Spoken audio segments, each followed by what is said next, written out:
students, my name is Sukhdeep Singh and today your topic is types of chemical reaction। ये हमारा fourth part रहेगा और last part रहेगा। इस part में हम जनरली टाइप्स ऑफ रिएक्शन की लास्ट टाइप जिसका नाम है डबल डिस्प्लेसमेंट रिएक्शन, इसको रीड करेंगे और इसके बाद मैं आपको बताऊंगा ऑक्सीडेशन और रिडक्शन क्या होता है और डेली लाइफ में इसे कैसे ऑब्जर्व किया जाता है, और फिर उसके बाद मैं आपको कराऊंगा कोरिजन और रेंसिडिटी। और इन 3-4 टॉपिक्स के साथ साथ मैं इनके रिलेटेड जितनी भी एक्टिविटीज़ हैं वो आपको बताऊंगा कि कैसे वो आपने परफॉर्म करनी है। चाहे आप आफ्टर दैट वेकेशंस आप स्कूल में जाओ, चाहे वहाँ पे लैब में करो, चाहे आपके पास कोई और इंस्ट्रूमेंट हो वहाँ से भी आप इन केमिकल रिएक्शंस को परफॉर्म कर सकते हो। उससे पहले मैं आपसे एक बात बोलना चाहता हूँ कि please subscribe our channel and for latest video please press the bell icon button and after that these videos are very helpful for your board exam or your any type of another exam related science। तो सुनिए, double displacement reaction. What is double displacement reaction? The reaction in which exchange of ions between two salt take place is called double displacement reaction. ऐसी reaction जिसमें दो ions अपने आप को exchange करते हैं उसे डबल डिस्प्लेसमेंट रिएक्शन बोला जाता है। सबसे पहले समझिए, दो सॉल्ट का क्या मतलब होता है? सॉल्ट का मतलब ऐसा कोई सब्सटेंस जिसमें एक मेटल प्रेजेंट हो और दूसरा नॉन मेटल प्रेजेंट हो, या फिर ऐसा सब्सटेंस जिसमें एक पॉजिटिव चार्ज स्पीशीज हो और एक नेगेटिव चार्ज स्पीशीज हो, उसे सॉल्ट बोला जाता है। फॉर एग्जांपल NaCl भी एक सॉल्ट है और यहाँ पे मैं डबल डिस्प्लेसमेंट की बात कर रहा हूँ और डबल डिस्प्लेसमेंट में हमें दो सॉल्ट चाहिए और जो आपकी एक्टिविटी 1.10 है आई थिंक, एंड उस एक्टिविटी में आपका ये एक्सपेरिमेंट परफॉर्म किया गया है 1.10 एक्टिविटी है। उसमें देखोगे आप sodium sulphate Na2SO4 aqueous form में लिया गया है। एक्वस का मतलब है कि जो सोडियम सल्फेट है उसमें वाटर मिक्स किया हुआ है स्टार्टिंग से ही, और प्लस उसमें वेरियम क्लोराइड आप मिक्स करोगे। वेरियम क्लोराइड ये भी एक लिक्विड फॉर्म में होता है और जब आप इन दोनों को मिक्स करोगे तो जैसे ही आप इनको मिक्स करोगे तो ये कन्वर्ट हो जाएंगे। इनमें सॉल्ट देखिए पहले तो कौन कौन से हैं, जनरली ऑब्जर्व करा कीजिए जिसके पास मेटल हो। सोडियम एक मेटल है, मैं आपको बता दे रहा हूँ, जहाँ पे मेटल लिखा हो तो मेटल के ऊपर पॉजिटिव चार्ज मान लिया करना कि मेटल हमेशा पॉजिटिव चार्ज कैरी करते हैं। और इलेक्ट्रोनेगेटिव एलिमेंट जो नॉन मेटल होते हैं, जैसे ऑक्सीजन हुआ, सल्फ्यूरिक गैस हुआ, इनके ऊपर नेगेटिव चार्ज होता है। ऐसी स्पीशीज, इनको आप जनरली अपने माइंड में ऑब्जर्व करना है। ऐसी स्पीशीज जिसमें पॉजिटिव और नेगेटिव चार्ज दोनों प्रेजेंट हो उसे सॉल्ट बोला जाता है। क्या बोला जाता है? सॉल्ट बोला जाता है। और इसका नाम है सोडियम सल्फेट। Na का मतलब है सोडियम और SO4 का मतलब है सल्फेट।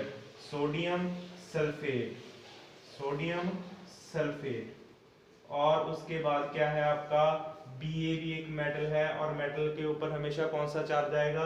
Positive charge. और ये वाली जो स्पीशीज बचती है इसके ऊपर कौन सा चार्ज होगा? नेगेटिव चार्ज, क्योंकि ये एक नॉन मेटल है। Fluorine, chlorine, bromine, iodine, group number 17 के जितने भी एलिमेंट हैं वो सारे के सारे नॉन मेटल हैं और इसलिए ये भी क्या रहा? सॉल्ट रहा। और इस स्पीशीज में मैंने डेफिनेशन क्या कहती है? The reaction in which exchange of ions between two salt. ये दोनों सॉल्ट हैं, जब ये दोनों एक दूसरे के आयंस एक्सचेंज करेंगे तो क्या बनेगा? देखिए सोडियम है, ये एक्सचेंज करेगा अपना आयंस इस वाले पॉजिटिव चार्ज नेगेटिव चार्ज के साथ, और ये वाला जो SO4 है नेगेटिव, ये इसके साथ जुड़ जाएगा। मतलब इसका पॉजिटिव इसके नेगेटिव के साथ और इसका जो नेगेटिव है इसके पॉजिटिव के साथ जुड़ जाएगा। देखिए सोडियम के साथ कौन जुड़ेगा? क्लोराइड जुड़ेगा, मतलब क्लोरीन जुड़ेगा। और प्लस में बेरियम के साथ कौन जुड़ेगा? Sulphate, BaSO4। ये सब चीजें आपको जोड़नी आती है। इसका नाम होता है सोडियम क्लोराइड, जो फिर सॉल्ट बोला जाता है। इसे भी सॉल्ट, दोनों ही वैसे तो सॉल्ट है। Barium chloride, barium chloride, barium chloride. और जब आप इसे रिएक्शन में ऑब्जर्व करोगे तो यहाँ पे नीचे की तरफ तीर का निशान लगा होगा, एरो का सिंबल लगा होगा नीचे की तरफ। इसका मतलब है कि जब हम दोनों लिक्विड्स को मिक्स किया तो इसमें एक सॉलिड मटेरियल बना जिसे बोलते हैं पेप्टाइजेशन या फिर प्रेसिपिटेट। ऐसी रिएक्शन जिसमें पेप्टाइज बने, मतलब दो चीजों का हम मिक्स करें और उसमें छिद्दियां बन जाएं, प्रेसिपिटेशन है। तो इस तरीके से आप समझ सकते हो कि प्रेसिपिटेशन किस तरीके से बनता होगा। और इसका सिंबल नीचे की तरफ एरो का सिंबल है कि प्रेसिपिटेशन बना हुआ है। और यहाँ पे सॉल्ट है, सॉल्ट सॉल्ट इसमें क्या होगा, ऊपर से ऊपर बन जाएगा, जो लिक्विड वाला पोर्शन होगा ऊपर बच जाएगा, उसे क्या कहा जाएगा, NaCl, सोडियम क्लोराइड बन जाएगा ऊपर। ऐसे रिएक्शन होगी एक कंटेनर में, और उस कंटेनर में जब आप दोनों को मिक्स करोगे, बेरियम क्लोराइड को और इसको, तो आप इसमें ऑब्जर्व करोगे कि नीचे तो आपका सॉलिड बन जाएगा और ऊपर आपके यहाँ पे लिक्विड बन जाएगा। और ये लिक्विड जो होगा ये NaCl होगा, और जो नीचे वाला जो पोर्शन होगा ये सॉलिड होगा, और इसे बेरियम सल्फेट कहा जाएगा। और इस तरीके से आप इस रिएक्शन को परफॉर्म कर सकते हो। यहाँ पे भी आप एक्वस लिखोगे। मैंने आपको बताया था कि ये चीज रिप्रेजेंट करती है फिजिकल स्टेट को। फिजिकल स्टेट का मतलब है कि दिखने में हमारा जो एलिमेंट है या फिर दिखने में हमारा जो सब्सटेंस है वो किस नेचर का है। एक्वस एक्वस, और ये भी एक्वस होगा, और ये क्या होगा, सॉलिड प्रेसिपिटेट बन जाएंगे। इस तरीके का सिंबल आएगा एरो वाला। तो ये तो आपकी होगी डबल डिस्प्लेसमेंट रिएक्शन। एक और रिएक्शन उसने दी हुई है डबल डिस्प्लेसमेंट, उसमें एग्जांपल दी हुई है। उसमें लेड नाइट्रेट को परफॉर्म किया गया है Ki के साथ। लेड नाइट्रेट को Ki के साथ, PbNO3 को Ki के साथ। तो आप देखोगे उसमें lead nitrate K positive I negative, और यहाँ पे देखिए मेटल कौन है, लेड, इसके ऊपर पॉजिटिव इसके ऊपर नेगेटिव, और KNO3 बन जाएगा और प्लस PbI2 बन जाएगा। इस तरीके से बन जाएगा PbI या फिर PbI2, हाँ PbI2 बनेगा। इसको आप बैलेंस कर लेना कि I2 है यहाँ पे और 2KNO3, जैसे भी आपको सही लगे इसको बैलेंस कर लेना उसी तरीके जिस तरीके से मैंने करवाया हुआ है आपको। अगर आपको फिर भी बैलेंस नहीं करना था तो आप प्रीवियस वीडियो देख लेना और ये आपका क्वेश्चन सॉल्व हो जाएगा। नेक्स्ट आपका है टाइप डिस्प्लेसमेंट रिएक्शन के बाद, डबल डिस्प्लेसमेंट रिएक्शन कंप्लीट होने के बाद oxidation and reduction reaction. Oxidation और रिडक्शन रिएक्शन में क्या है आपका, ऐसी रिएक्शन जिसमें ऑक्सीजन की एडिशन हो। Addition of oxygen is called oxidation. Oxidation and reduction, तो मैं आपको सिंपली बता देता हूं ऑक्सीडेशन और रिडक्शन क्या है। ये भी एक अलग तरीके से कैटेगराइज किया जाता है किसी भी केमिकल रिएक्शन को।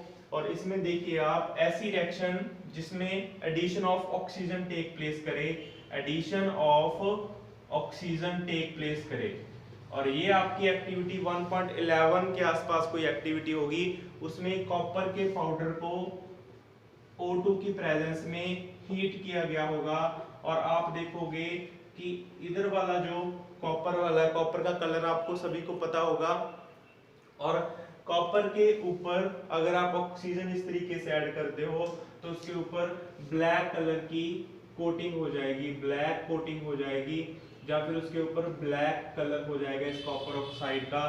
तो आप समझेंगे कि कॉपर यहाँ से कॉपर ऑक्साइड में कन्वर्ट हो जाएगा, मतलब ऑक्सीजन मिक्स हो जाएगी कॉपर में। जब आप इसको कॉपर को हीट करोगे किसी कंटेनर में, 1.11 एक्टिविटी है, तो दैट इज कॉल्ड ऑक्सीडेशन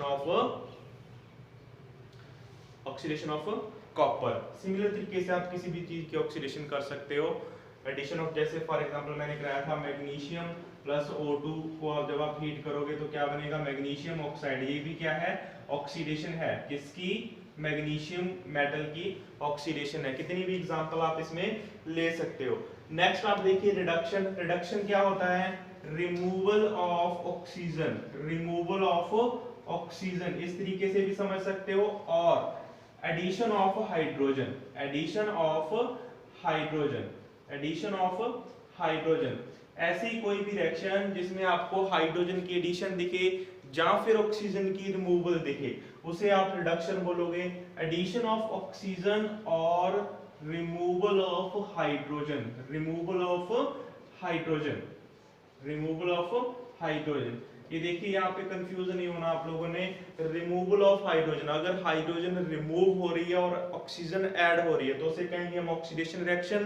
तो ऐसी रिएक्शन जिसमें ऑक्सीजन तो क्या हो रही है, रिमूव हो रही है, लेकिन ऐड कौन हो रहा है, हाइड्रोजन, तो उसे हम रिडक्शन कहेंगे। फॉर एग्जांपल ये वाली रिएक्शन कॉपर ऑक्साइड को जब आप हाइड्रोजन के साथ ट्रीट करते हो तो ये हमेशा कन्वर्ट हो जाती है कॉपर में और H2O में। जब आपका ये वाला सब्सटेंस बना पड़ा है इसके ऊपर आप हाइड्रोजन की गैस पास आउट करते हो तो कॉपर ऑक्साइड से कॉपर मिल जाता है। ये भी आपकी रिएक्शंस परफॉर्म हुई पड़ी है, आप देख लेना एनसीईआरटी की बुक में ये रिएक्शन दी हुई है। नेक्स्ट आपका है रेडॉक्स रिएक्शन, तो यहीं से समझा देता हूं मैं। रेडॉक्स रिएक्शन ऐसी रिएक्शन जिसमें ऑक्सीडेशन और reduction takes place simultaneously. The chemical reaction in which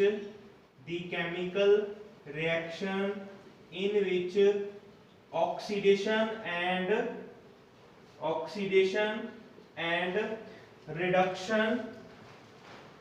reduction takes place simultaneously।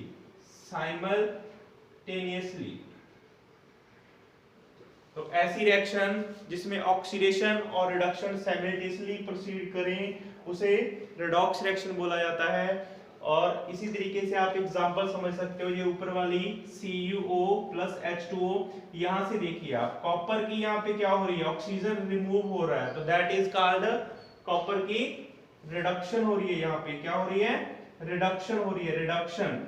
तो ये वाली रिएक्शन यहाँ से देखिए H2 से कहां पे कन्वर्ट हो रहा है, H2O से, तो यहाँ पे इसकी क्या हो रही है, ऑक्सीडेशन। तो ऐसी रिएक्शन जिसमें ऑक्सीडेशन और रिडक्शन हो तो ये कंसीडर की जाती है रेडॉक्स रिएक्शन में। तो ये आपका टॉपिक कंप्लीट हुआ। नेक्स्ट वाला आपका टॉपिक है corrosion and rancidity. Corrosion and rancidity,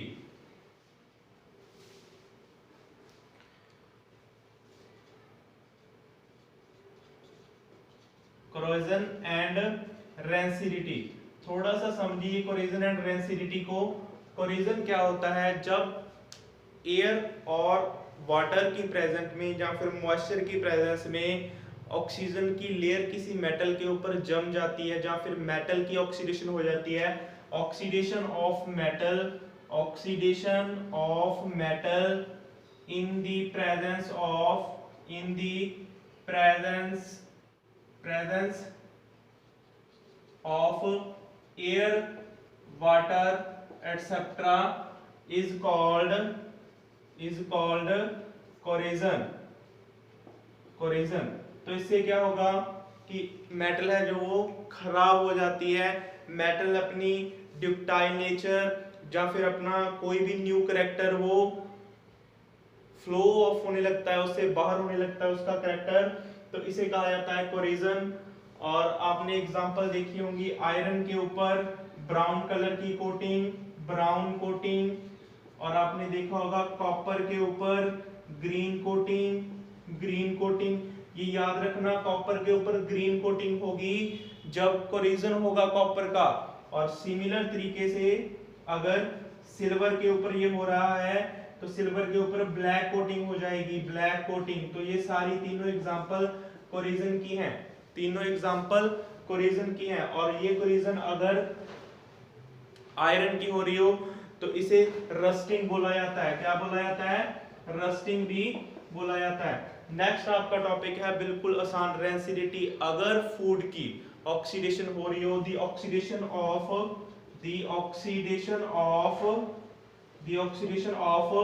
food which contain oil and fats is called rancidity। और अगर फूड की ऑक्सीडेशन हो गई तो आपका फूड स्पॉइल हो जाएगा। और इसी तरीके से ऑयल वाले फूड को बचाए रखने के लिए जो आपके फ्लश पैकेट्स आते हैं, मतलब इसके चिप्स के जो पैकेट आते हैं उनमें नाइट्रोजन गैस भरी होती है ताकि उसमें जो ऑक्सीजन प्रेजेंट होती है वो आपकी फूड के साथ रिएक्ट ना कर जाए और फूड की ऑक्सीडेशन ना हो जाए, तो उसे बोला जाता है एंटीऑक्सीडेंट भी बोला जाता है। ऐसा सब्सटेंस जो ऑक्सीडेशन रोकता हो उसे बोला जाता है एंटीऑक्सीडेंट। और उस रिएक्शन में जहाँ पे चिप्स को हम बचाते हैं ऑक्सीजन से by the process of nitrogen या फिर नाइट्रोजन की एडिशन करके, तो उसे कहा जाता है antioxidant. Nitrogen act as a antioxidant. अगर किसी बच्चे को इस टॉपिक में प्रॉब्लम हो तो मुझे कमेंट बॉक्स में जरूर लिखना, और अगर आपको एनसीईआरटी का कोई भी क्वेश्चन समझ में नहीं आ रहा तो भी आप कमेंट बॉक्स में लिख देना, मैं उसको नेक्स्ट वाले लेक्चर में करवा दूंगा, सॉल्व करवा दूंगा उस क्वेश्चंस को, ठीक है। और आपका ये सिलेबस कंप्लीट हुआ, यहाँ पे फर्स्ट चैप्टर कंप्लीट हुआ, और नेक्स्ट हम हमारा नेक्स्ट टॉपिक शुरू करेंगे। जो आप कमेंट बॉक्स में लिखोगे वही चैप्टर मैं शुरू कर सकता हूँ नेक्स्ट वाला, नहीं तो मैं एसिड एंड बेस शुरू करूँगा। Thank you.